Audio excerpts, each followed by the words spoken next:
is present on the side of your neck. Okay, can you all point where is the trapezius muscle in your body? Okay, so this is the trapezius muscle. And what about the sternocleidomastoid? This is the sternocleidomastoid. So whatever the space or the triangular area present between these two muscles on the side of your neck is called as posterior triangle. Okay, so this is how the posterior triangle schematically present, like this.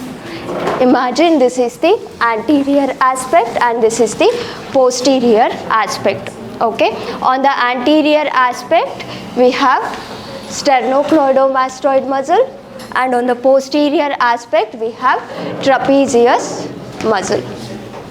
Okay, so these two are going to form the anterior and posterior border of your posterior triangle. Since it is a triangular structure, it have anterior border, posterior border, followed by inferior border or base and apex part, where the anterior and posterior border are going to meet. Apart from that, what are the other features we can see?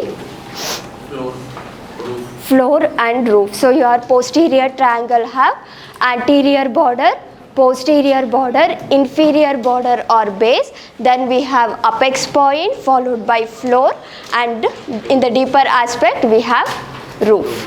Okay, these are the 6 different boundaries we can see in your posterior triangle. So the anterior border is formed by the posterior border of the sternocleidomastoid muscle.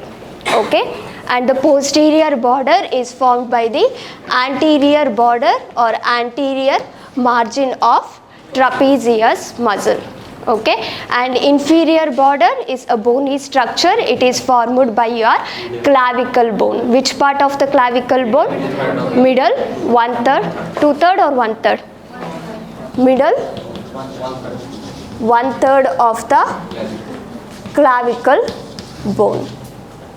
Okay, and the apex, as I mentioned, it is a point where your sternocleidomastoid and your trapezius muscle are going to meet. Okay, so if you see in a dissected body or in a human body, the point is not exactly like this, where these two muscles will come and join with each other. Okay, it is going to present like this, and whatever the line that connects these two structure, that line is called as superior nuchal line. It is called as superior nuchal line. Nuchal, nuchal, superior nuchal line. It is a line where your sternocleidomastoid muscle and also your trapezius muscle meet at each other. Okay, these are the boundaries of your posterior triangle. What about the floor and roof? Whatever the structure you see here, this is called as floor. So basically whatever the structure you are seeing here right now, that is called as floor. So what are the structures you can see? First it is your skin part. Once we reflect the skin, we have superficial fascia, then followed by deep fascia or deep cervical fascia. So basically the roof part is formed by skin followed by superficial fascia, then deep cervical fascia.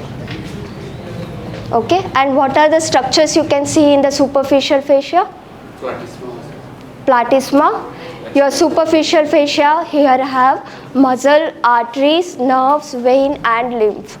Muscle part is platysma. What about the artery? Occipital artery. Okay. Occipital artery is not superficial. It is a content. It's a right answer, but it is not superficial. Any other answers? What about nerve and veins? External jugular vein. Okay. Then? Posterior jugular vein. Okay. cutaneous nerves or superficial nerves. Okay. Any other answers? What about the artery? Which artery you can see here in the superficial part? Subclavian. Okay, fine. Any other answers? Common carotid. Okay.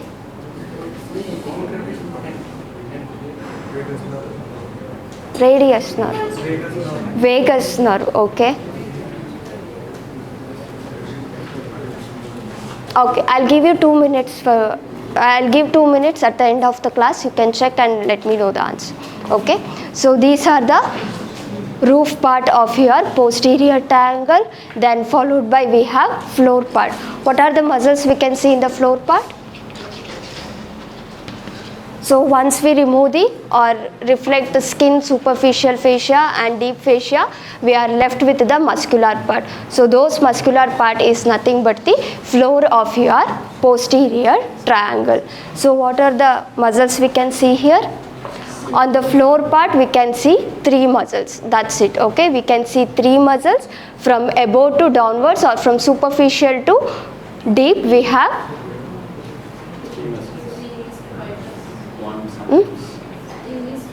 Splenius capitis followed by Levator scapulae, then followed by Scalenus medius. These are the 3 muscles we can see in the floor part. Okay, the first one is Splenius capitis, the superficial one is Splenius capitis, then followed by Levator muscle. Then the deepermost one is which one? Scalenus medius. These are the 3 muscles which form the floor of your posterior triangle. Is it clear? These are the boundaries of your posterior triangle. Okay, your entire posterior triangle is divided into 2 parts. Okay, based on the presence of inferior belly of the omohyoid muscle. Okay, this is the inferior belly of omohyoid muscle.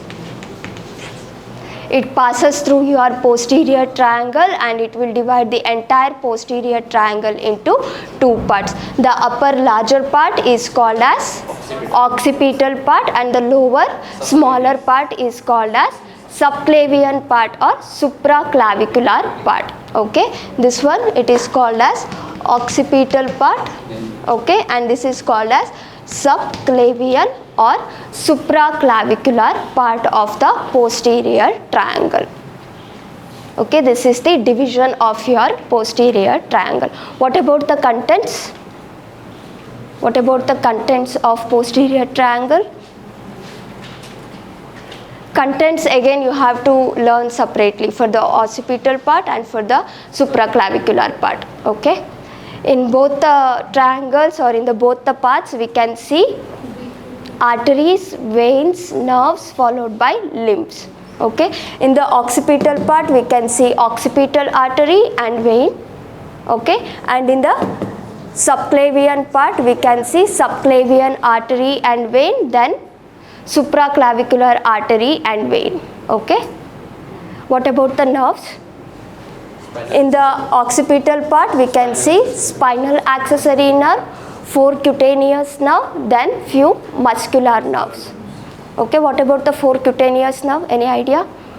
Supraclavicular 3, then posterior auricular, then auricular nerve followed by occipital nerve. Okay,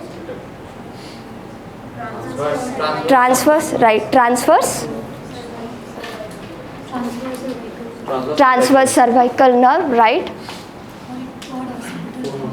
Auricular, done. Auricular finished.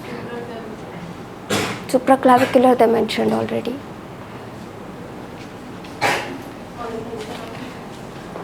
So in the occipital part we have occipital artery and vein followed by spinal accessory nerve, 4 cutaneous nerve and few muscular nerves. Okay, these are the contents of occipital part. Then we have subscapular or suprascapular part. Here we can see subclavian artery and vein, supraclavicular artery and vein, followed by nerve to subclavius, then nerve to serratus anterior muscle and supraclavicular nerve. Okay, nerve to subclavius, nerve to serratus anterior muscle or nerve to serratus anterior. Then we have supraclavicular nerve. Nerve to dorsal scapula. Nerve to which part? Supra.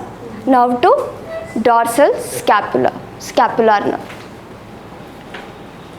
Okay. What about the subclavian artery? Which part of the subclavian artery we can see here? How many parts are there in subclavian artery?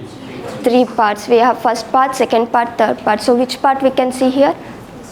Third part? Sure? Sure, everyone? Third part? Okay, fine. So is it clear? Is it clear about the posterior triangle? We have boundaries, we have anterior border, posterior border, inferior border or base, then apex. Then we have roof, which is formed by your skin, superficial fascia and deep fascia. Once we reflect these parts, we will get the floor part. A floor, it is made up of 3 different muscles. Okay, and the omohyoid muscle divide your entire posterior triangle into 2 parts. Upper large part, which is also called as occipital part, and lower smaller part, which is called as subclavian or supraclavicular part. According to the parts, we have arteries, veins and nerves. Is it clear for everyone? What about clinical? There will be swelling in the side of the neck or particularly in the posterior triangle due to the lymph present in your which region? Occipital. Okay, any other? Subclavian. Because of the subclavian or supraclavicular lymph node, there will be swelling in the posterior triangular part, which is called as supraclavicular lymph. What it is called as? Lymph. It is called as supraclavicular lymphadenopathy. Okay, and there is one more important condition where the second part of the subclavian artery will get compressed by which muscle? Sternocleidomastoid muscle. Okay. So basically the second part of your subclavian artery will get compressed. Okay, it will make the blood flow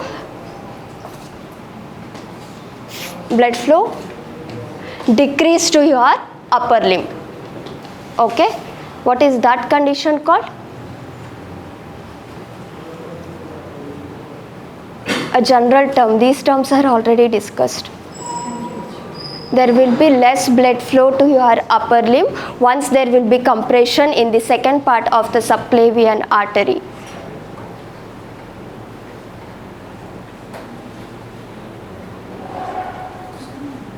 Okay, no problem. Tell me at least which muscle will compress the second part of subclavian artery? Sure? Everyone?